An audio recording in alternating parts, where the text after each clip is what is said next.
स्वार्थ के, स्वार्थ के परमार्थ के सारथी बन ले जहां, सिर किसन भारत पार्थ के। हर दिशा में शब्द गूंजन, साच सार्थक सर्वथा। हर दिशा में शब्द गूंजन।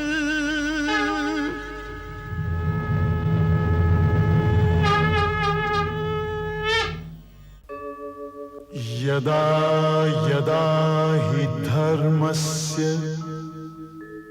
ग्लानिर्भवति भारत, अभ्युत्थानम् अधर्मस्य तदात्मानं सृजाम्यहम्। परित्राणाय साधूनां विनाशाय च दुष्कृतां, धर्म संस्थापनार्थाय संभवामि युगे युगे।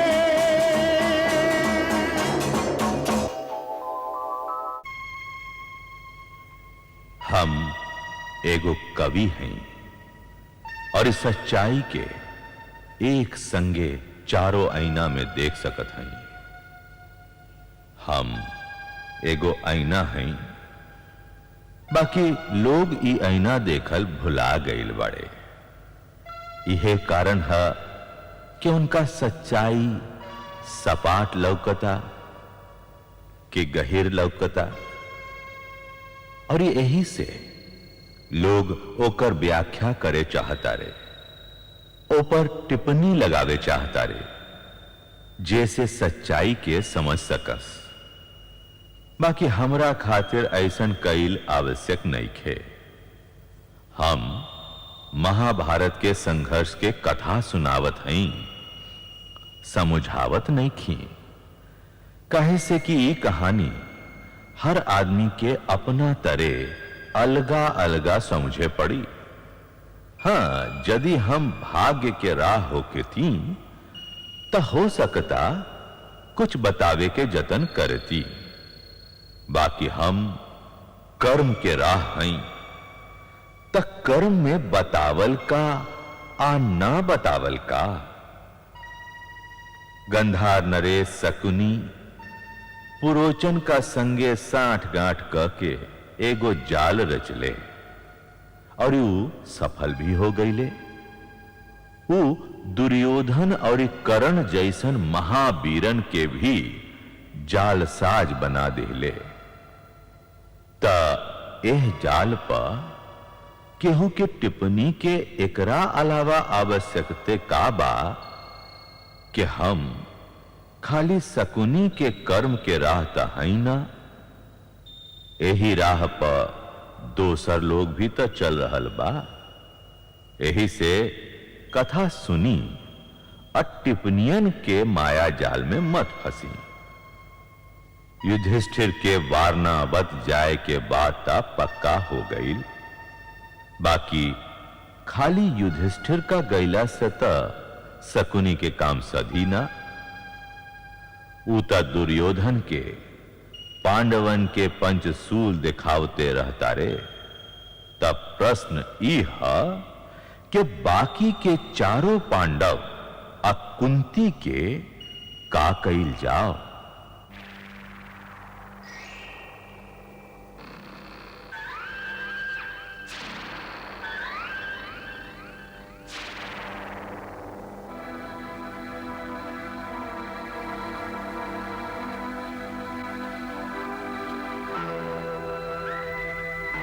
मामा जी, आवा गांधारी पुत्र आवा।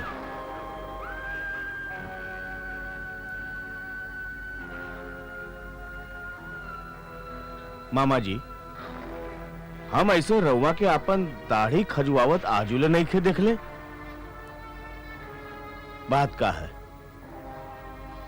एक करता आजुले आवश्यकता ना पड़ल रहे बेटा दुशासन। मतलब समस्या गंभीर बा। खाली गंभीर ना दुर्योधन, बेसी गंभीर बा। यदि वारनावत में युधिष्ठिर अकेले जई हैं तो फल स्वरूप तोरा हाथे कुछो ना लागी। बाकी युधिष्ठिर का संगे वह चारों पांडवन के भेजे के उपाय सुझात नहीं खे। और यदि कुंती भी उनका संगे चल जास तो सोना पर सुहागा हो जाई। रवा ताना से चिंता करे लागिले मामा जी। भाई युधिष्ठिर के तो भस्म हो जाए दी ही, बाकी बचले चार पांडव और चारण के भस्म करे के कौनो न कौनो उपाय हम अवश्य खोज ले। ना ना, तू बिक के गांठ बितुर के नईखे जानत। उतुरते तार जाई, और यदि उतार गई तो तोहरा पितामह का भीरी जाके उनकर कान भरे लागी। और तोहरा पितामह भागल भागल धृतराष्ट्र भीरी जई है और कहिए, हे धृतराष्ट्र, ये सब का हो रहल बा? धृतराष्ट्र, ये सब का हो रहल बा? कुल बनल बनावल खेल चौपट हो जाई। भगिना, यदि अन्हारा में आक्रमण करे के होखे तो बड़ा सोच विचार के करे के चाहिए। तो का हम माई से कहीं? तू सयान कब होकबा दुर्योधन? है? कब सयान होकबा? ना, तोहरा माई के तो एकर भनक भी ना मिले चाहिए। ओकर आंख बंद बा तो ओकर आंख बंद रहे द। काहे कि ओकरा बंद आंख से तो हमरा के प्रेरणा मिलेला। 8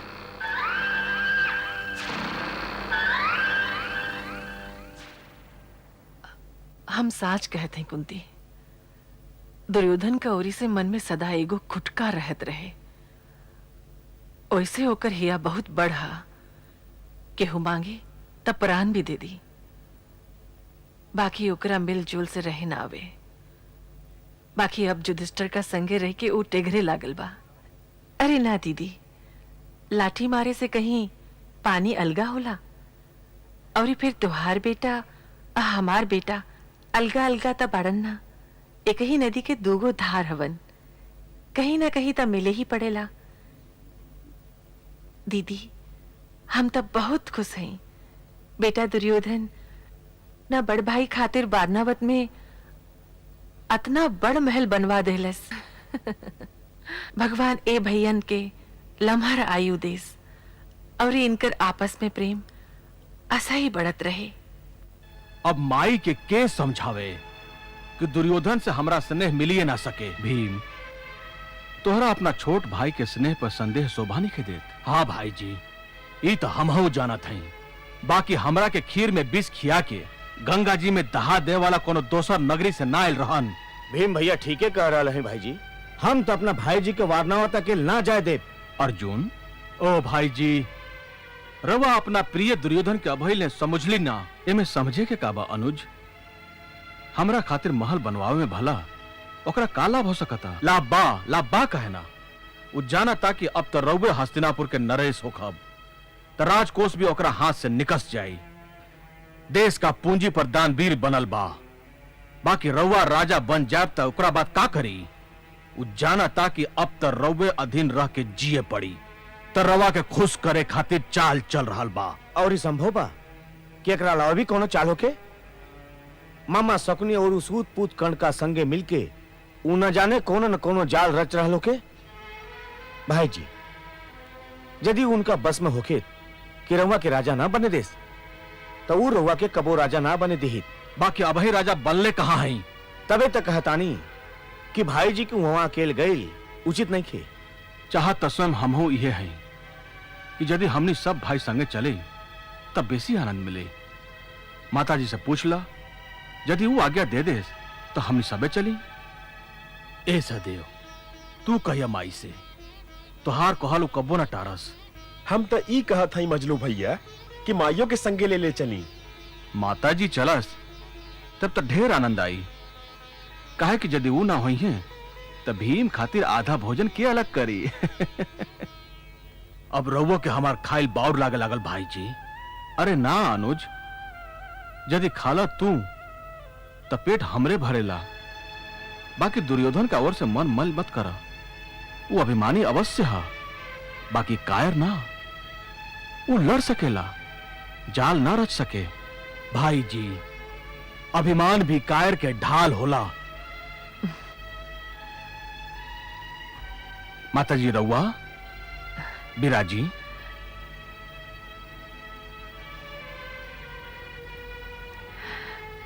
बैठा बबुआ लोग। ये कौना बात पर बात विवाद हो रहल बा? के कायर बा? कैसन ढाल? भूख लागल रहे, वही के टारे खातिर असही आपस में कहत सुनत रही जा। सहदेव के प्रस्ताव ई बा माताजी कि हमने सब के वारनावत चली तो कैसन रही? तू तो हमरा मन के बात कहला बेटा। तोहार अकेल गईल हमरा असो उचित ना लागत रहे बेटा। बाकी तू लोगन का संगे हमार गईल का उचित रही बेटा? ये रउआ कहा थी माई, यदि रउआ ना गईली तो हमहू ना जाई, और हम ना गईली तो केहू ना जाई। हाँ माई, रउआ चले के चाहिए। अच्छा अच्छा, हमहू चलब। चाल कपट के पांडु सुत पौले नाही जान, सहज स्नेहो में गयल अगबै माहुर सान, अगबै माहुर सान। प्रणाम महामंत्री जी। तू वारनावत से कब आइला? हम घरे ना गईनी। कोनो विशेष समाचार? समाचार तो बा, बाकी ये नहीं कह सकत कि विशेष है कि साधारण। और का समाचार है? पुरोचन जी महल तो ऐसा बनौले हैं कि देखते बनता, बाकी ई समझ में नहीं आवत कि यह बीचे वहाँ के अतरमन पाट, घी, तेल, चर्बी, ला और ये भूसा काहे किलनी है? पाट, ला, चर्बी, घी, भूसा। समझ ली। ये बात के हुआ और का सोचा मत कहिए। जी। तू जा सकेला। जवान आज्ञा। पाट, लाख, चर्बी। अच्छा तो ये बतावा प्रिय दुर्योधन कि प्रिय पांडवन के वारनावत जाए के कोनो मुहूर्त निकलल? अब नहीं तो यात्रा की योजना बनाता पिताजी। योजना बन जाई तो शुभ मुहूर्त भी निकल जाई। महाराज के जय हो, जो राज पधार रहा है महाराज। अच्छा, ठीक है, तो हम स्वयं जाके भाई जी के लेके आवत हैं पिताजी। दुर्योधन का स्वभाव में कितना बदलाव आ गईल बा। पहले तो पांडवन के नाव सुनते कोढ़े लागत रहे, और आज स्वयं स्वागत करे चल गईल हा। हाँ, और ये ओकरा यह बदलाव के तो हम हृदय से स्वागत करत हैं। आई भाई जी। प्रणाम जेठ पिताजी। प्रणाम बड़की माई। जियत रहा। आवा, बैठा बेटा। बैठिन युवराज।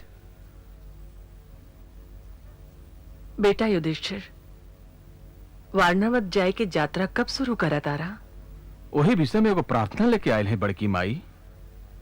का भाई जी के वारनावत जाए में संकोच होता? यदि ऐसा बात ई तू का कहता रहा अनुज? जेठ पिताजी के कोनो आज्ञा के पालन करे में भला हम कैसे संकोच कर सकतानी?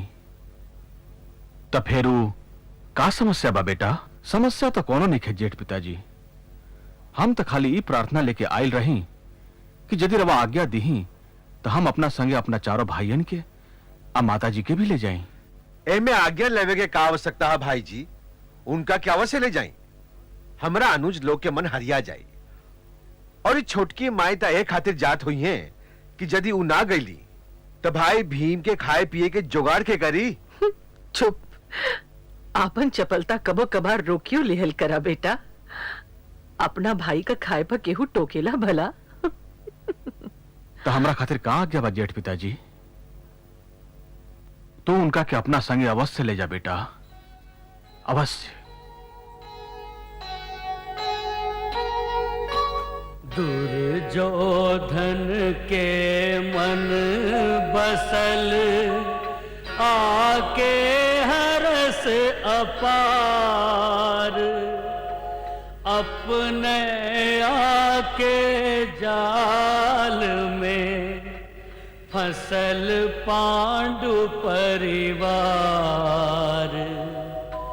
फसल पांडु परिवार।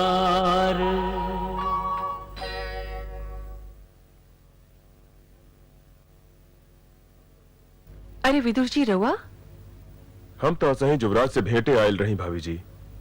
त नकुल बतौले क्यों महाराज के सेवा में गईल हवन। रहुआ ओकरा के जुबराज काहे कहिले? उ तो राउर बेटा समान हा। हमरा ओके युवराज कहल बड़ा नीक लागेला और महाराज कहल और बेसी नीक लागी। और अब आज्ञा दी भाभी जी। ठीक बा, जैसे ही वो आवेला हम ओकरा से कहब कि वो रहुआ से स्वयं भेंट कर ले। अरे ना भाभी जी, हम स्वयं फिर कोनो बेरा उनका से भेंटे चल आए। प्रणाम।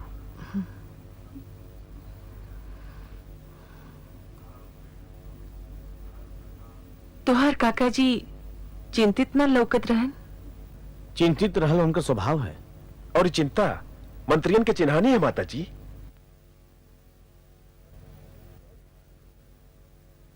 गंधार नरेश के जय हो। कहा समाचार ले आइले है? विदुर जीता अधिका बेरा ले अपना कार्यालय में बितावत रहन। फिर वो भोजन के बाद युवराज का महल में गईले। समाचार मिलल है कि युवराज से भेंट करे चाहत रहन। बाकी वो तो महाराज का सेवा में गईल रहले। ई तो ना पता चलल हो कि वो युवराज से भेंट करे काहे गईल रहन। ना महाराज। मामा जी के जय हो, मामा जी के जय हो। मामा जी रवा धन्य है। आज तक जाओ।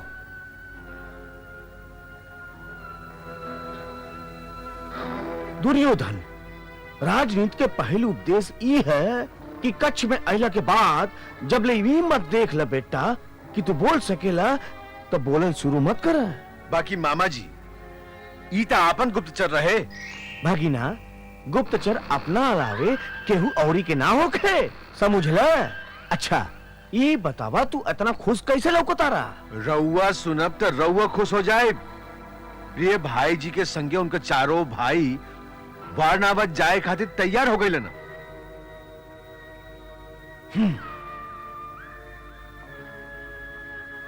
तू अवश्य हमरा से कुछ छिपावता रहा दुर्योधन। उनकरा संगे उनकर माताजी कुंती भी जा रहा है। अच्छा, अरे भगिना, ये चमत्कार तू कैसे कह देहला? ई चमत्कार हम ना कैली मामा जी, ई त स्वयं भाई जी कैले। हाँ, हम तक खाली हाँ में हाँ मिलावत रही। वाह, राजनीति में हाँ में हाँ मिलवला के आपन एगो महत्ता है। यदि हाँ हमरा पक्ष में बा तो हम ना काहे करी। अब तू ही बताओ भगिना, वो लोग वारनावत कब जा रहा हुए? जबकि मुहूर्त निकस जाई। बाकी अब तई लागे लागल बा मामा जी कि भाग्य भी हमार पक्ष लेवे शुरू कर दे ले बा। भाग्य हमार पक्ष काल ही। भाग्य खाली कायरन के सहारा है। तू अपना मामा जी के खेल देखत रह भगिना। हम तो अपना पासन के भी आज्ञा ना दी कि उल्टा पड़स। अब देख ले तोरा पिता में आओ दासी पुत विदुर के। हा!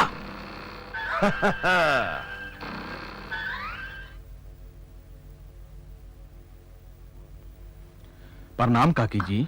जुबराज, जुबराज तू? रउआ तो बेटा कहल करी काकी जी। का जुबराज कहे कि अर्थ ए निकसेला कि हम जुबराज के बेटा से कम मानी ले? बेटा पर केहू जुबराज के निछावर ना करे, बाकी जुबराज पर बेटा निछावर हो चुकल बाड़न, अहोबत भी रही हैं। वाद विवाद में रवा से या काका जी से तक केहू जीतिए ना सके। बाकी वो बानी कहवा? तोरा यात्रा का बारे में कुछ कहे खातिर महाराज बुलवले हैं।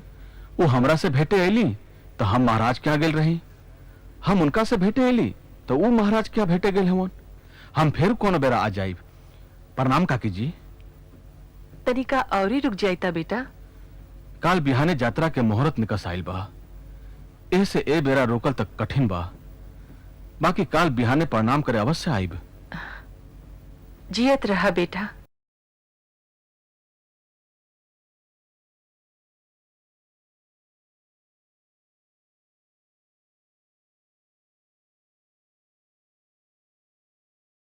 प्रणाम काका जी। जियत रह, धर्मराज होख। इन्हें महाराज का भेरी से लौटत रही तो सोचनी तोहरा के देखत चली। हमू रवोरी गइल रही। काकी जी बतौली कि रवा जेठ पिताजी के सेवा में गइल बानी। हाँ, तोहरा खातिर यात्रा के जुगाड़ करे के बा। गंदा न रे सकनी और राजकुमार दुर्योधन पधार रहा हई। ई लोग अवतारन और वो ए बेरा। आओ बेटा। आहा, विदुर जी प्रणाम। प्रणाम। प्रणाम मामा जी। जियत रहा, जियत रहा। सच हूँ, आज तो भगवान से कुछ और ही मांग लेती तो अवश्य दे देते। अब के हम बेटा दुर्योधन से यह कहत रही कि तुहार काका जी विदुर जी से भेटला तक कई जन्म हो गए। रवा स्वस्थ बानी ना? राउर कृपा बा। बिराजी तो मामा जी। अवश्य बेटा, बिराज ही तो आयल है। आई विदुर जी। आई आई आई।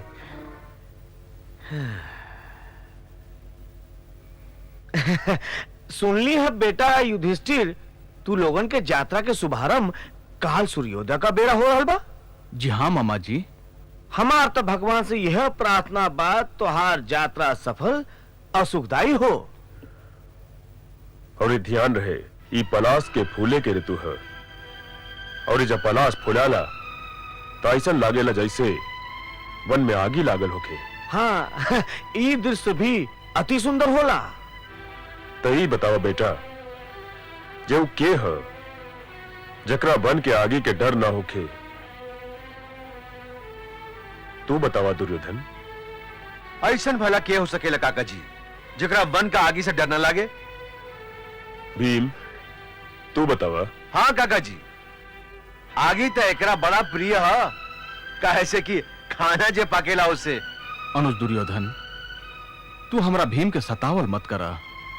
ठिठोली में हमरा प्रश्न के तो उत्तर हेरा गई कि वन का आगे में के सुरक्षित रह सकेला। वन के आगे में तो खाली चूहा सुरक्षित रह सकेला काका जी, काहे कि वो बिल में रहेला। वाह, जीवराज तो रवा प्रश्न के बड़ा नीमन उत्तर दे है विदुर जी। अब हमरा के आज्ञा दी ही। अब वहीं से विदुर जी। जी हाँ, इनकरा भी मोह निहारे निकसे के बा। अच्छा अच्छा काका जी, प्रणाम। जियत रहा बेटा। दुर्योधन, विदुर जी के कहे के मतलब ई है कि हमनियों के चले चाहें। अरे ना ना मामा जी, रवा तो बिराजी। अच्छा, यह तुहार इच्छा बात बिराजी तो पड़बे करी। चल काली जाता रहे, चलो बिराज ले। बिराजी। भाई जी, एगो चौसर के खेल हो जाओ। हाँ भगिना, एगो चौसर के बाजी हो जाए, हो जाए।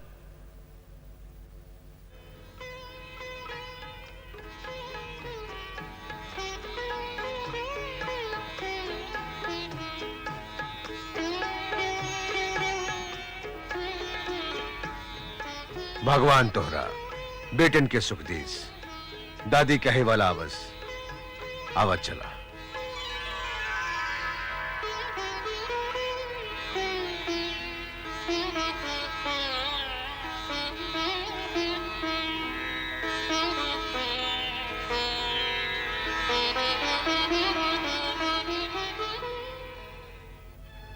नया घर में प्रवेश के नियम तय होके चाहिए युवराज कि निकास के द्वार पहले खोज लेवे चाहिए। तोहरा से कहना आवश्यक नहीं खे कि अनुजन के ध्यान रखिए। आखिर में कतहु निकस जास तो भटक मत जास। राह पर ध्यान रखिए।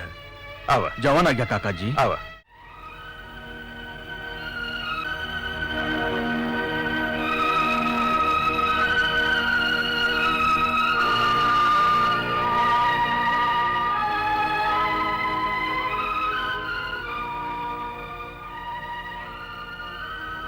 भाई जी, रउआ युवा बैठल बैठल का करत हैं? सोच रहा है क्या समस्या है भाई जी? का तू कबो काका जी के कुछ निरर्थक कहत सुन ले हवा? काका जी और निरर्थक शब्द का बारे में उनका जैसन कृपिन आदमी मिलल कठिने बा। वो तो एगो व्यापारी लेखा एक एक शब्द के पहले तौले ले, ओकर नाप जोक करे ले, आ जब देख लेना कि पढ़ला ठीक बा तब बोले ले भाई जी। तो फिर काल रात का बेरा जब मामा जी हमरा के यात्रा के सफलता के आशीष देत रहन, तो वहां के पलाश फुलाए के प्रसंग काहे छड़ ली? उनका शब्द ई रहे, और ध्यान रखिया, ये पलाश फुलाए के ऋतु है, और जब पलाश फुलाला तो लागेला जैसे वन में आगी लागल बा। बाकी ऋतु तो यह है ना भाई जी? हाँ, तो का हमने इ नहीं जानत? यदि उनका अलावे केहू और ये बात कहले रहित ना, तो हम सोच में ना पड़ती। हमरा लागल जैसे वो हमसे कुछ कहत आरन, जैसे हमरा सावधान करत होखस। उनका शब्द याद करा, वन में आगे लागे के ऋतु के बात तो होइए गेल रहे, फिर वो ये कहे के का आवश्यकता रहे कि वन का आगे से के सुरक्षित रहेला? और ये प्रश्न भी पहले दुर्योधन से पूछ ले। अच्छा, तो काका जी के स्वभाव के अंगुली धर के आगे चलत हैं। प्रश्न तो पहले ओकरा से पूछल जाला ना भाई जी, जे सबसे छोट होकर। तब फिर वहां के प्रश्न भाई दुर्योधन से काहे कैली? बाकी वो मूर्ख का उत्तर दी? दुर्योधन के जरिका सा रह गल मुंह जब भाई जी कहले कि वन का आगे से चूहा सुरक्षित रहेला, काहे को बिल में रहेला। और सबसे श्रेष्ठ मामा जी भी यह उत्तर के प्रशंसा खातिर बेबस हो गए रहले। चूहा बिल में रहेला, चूहा बिले में रहेला भाई जी। यह तो प्रश्न बा कि काका जी ए साधारण बात के कहे खातिर वन के आगे के परतों काहे देले? का वहां के हमने के आगे से सावधान रहे खातिर कहत रही? कहीं ऐसा मत होके हमने सुतत रह जाए, आगे हमने के घेर लेवे। आज के बाद हमने पांचों भाई रात भर ना सुतब, हमने में से एगो ना एगो जागत रही भाई जी। बाकी हमने तो आनंद विहार पर जा रहे हैं भाई जी। हाँ, बाकी काका जी आगे से सावधान रहे के भी तो कहत रही। वहां के तो यह बात से सहमति नहीं की कि हमने के वहां आनंद विहार खातिर भेजल जा रहा है।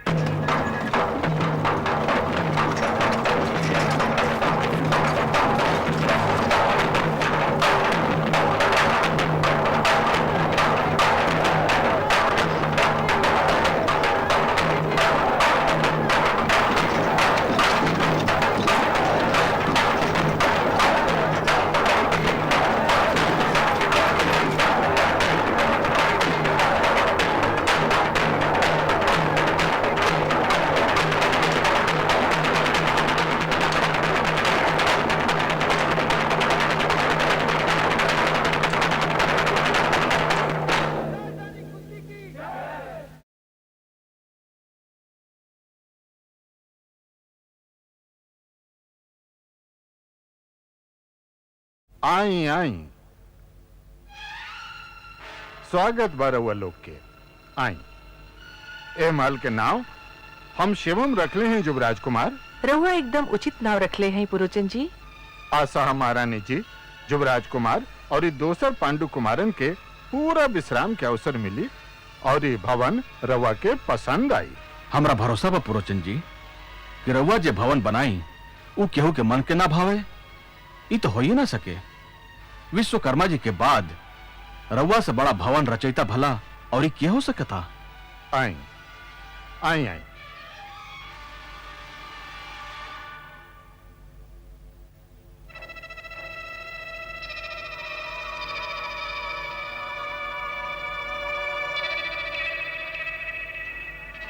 आई बैठिए।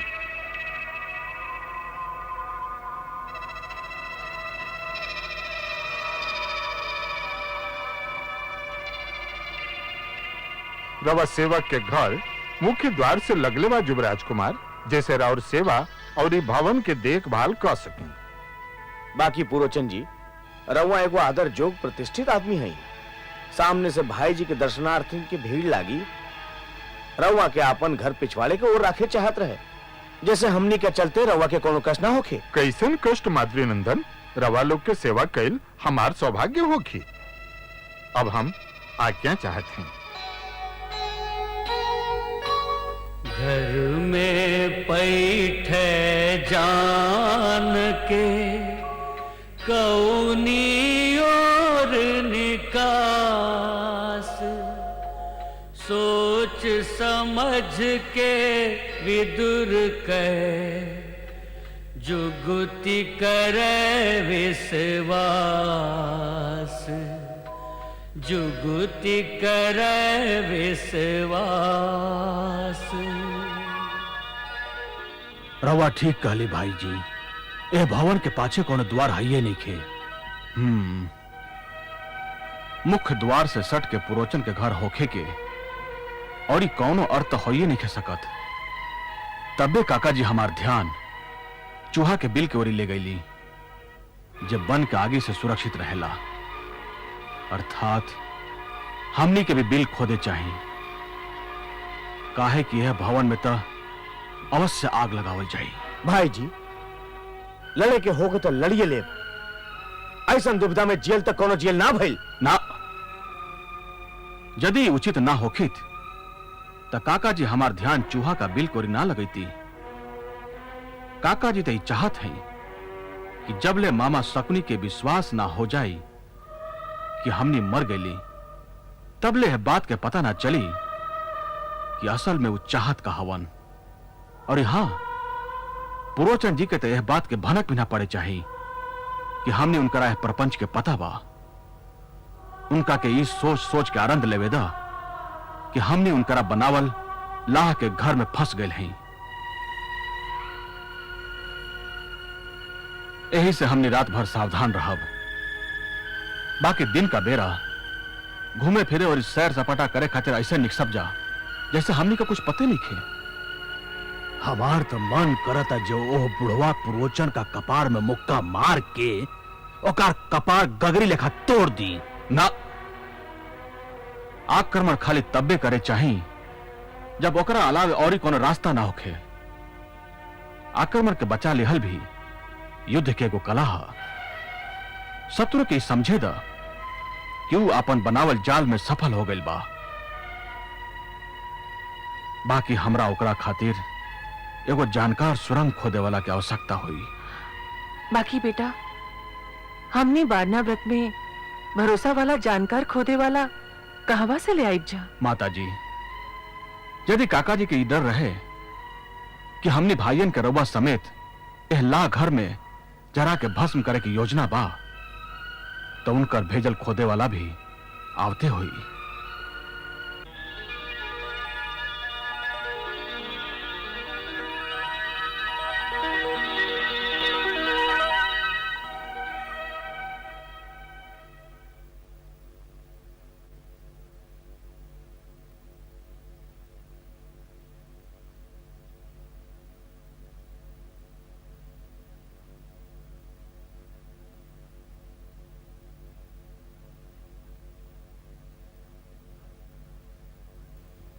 प्रणाम युवराज।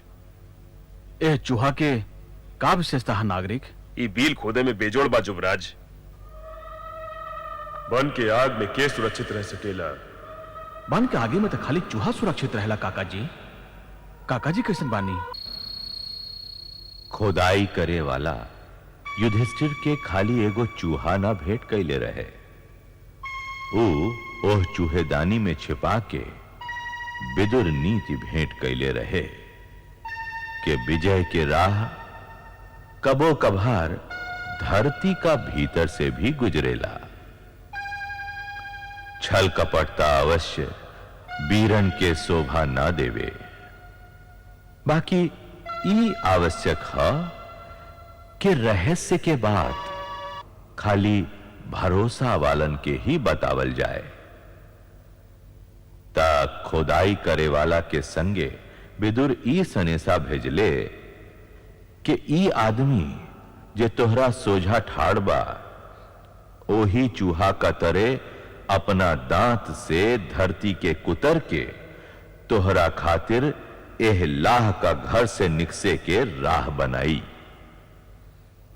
तू लोग चुपचाप निकस जइहा और ई परपंच रचे वालन के इहे सोचे दी है कि वो सफल हो गईले। ए सफलता के नशा उनका के सुता दी और ई तू उनकरा पकड़ से ढेर दूर निकस जाइबा। तोहरा सफलता के इहे राह। एह से अब खुदाई करे वाला के आज्ञा दा कि वो आपन काम शुरू कर सके और तू तबले शत्रुअन का घेरा में चैन से रहा।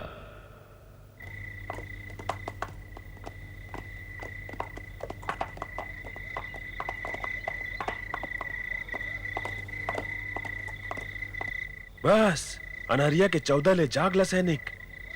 फिर राजकुमार दुर्योधन तो हार मुंह मोतिन से भर दी है। ये बड़ा सावधानी के दिन है, कौनो क्षण कुछ हो सकता।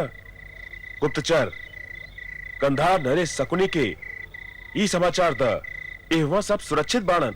जौन आज्ञा। सब जागत रहे।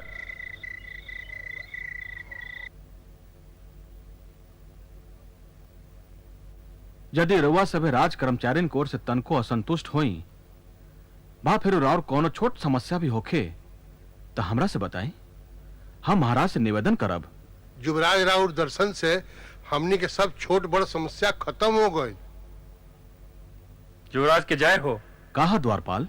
अंगरक्षक सेनापति राउर दर्शन चाहता रे युवराज। अब वारणावत में भला हमरा प्राणन के शत्रु के बैठल बा कि अनुज दुर्योधन अंग रक्षकन के पूरा सेना भेज दिले हवन। ठीक बा, बोलावा। जौन आज्ञा युवराज।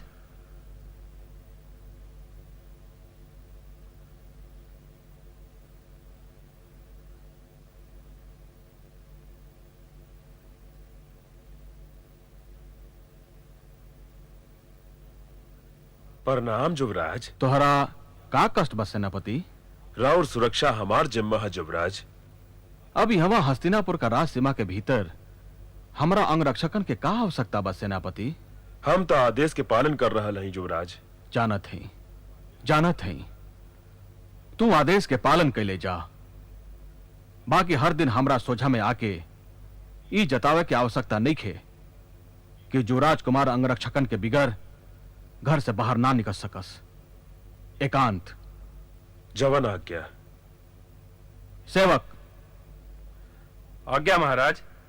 का हमार अनुज आखेट से लौट अले? अभी ले तो वो लौट लेना महाराज।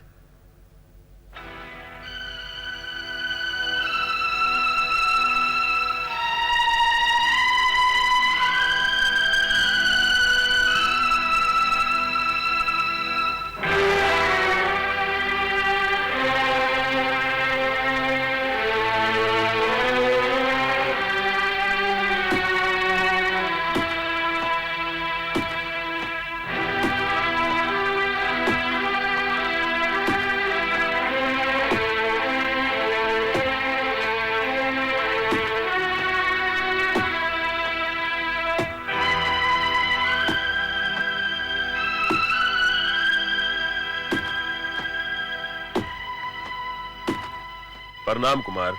हम कुछ मदद करी खनिक? कर रउआ गदा युद्ध में हमरा के मदद करे देव कुमार। हम समझ गईली। हमरा कुदाल और फरुहा चलावे ना आवे। गुरु द्रोणाचार्य जी और गुरु बलराम के शिष्य तुम्हारा काम में अनाड़ी बा। कुदाल के एगो अशुद्ध घा हमरा कुल कैल धैल पे पानी फेर सकता कुमार। और विदुर जी कहले रही कि यह सुरंग का सफलता पर हस्तिनापुर के भविष्य निर्भर बा। यदि हम सफल भइली तो हस्तिनापुर बा और यदि हम असफल भइली तो हस्तिनापुर नइखे। और रउआ ई त देखिए लेली कि यह बातचीत में कितना समय जियान हो गई और हमरा धीरे यदि कमी बा तो उस समय के बा। हम क्षमा चाहते हैं। प्रणाम कुमार।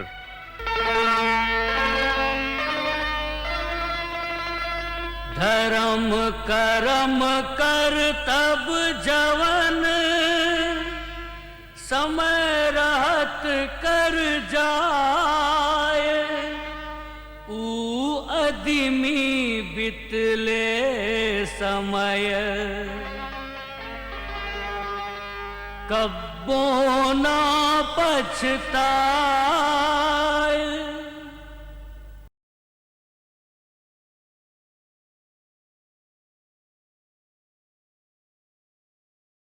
सीख हम बीतल दिनन से नए जुग को करी स्वागत करी स्वागत करी स्वागत करी स्वागत।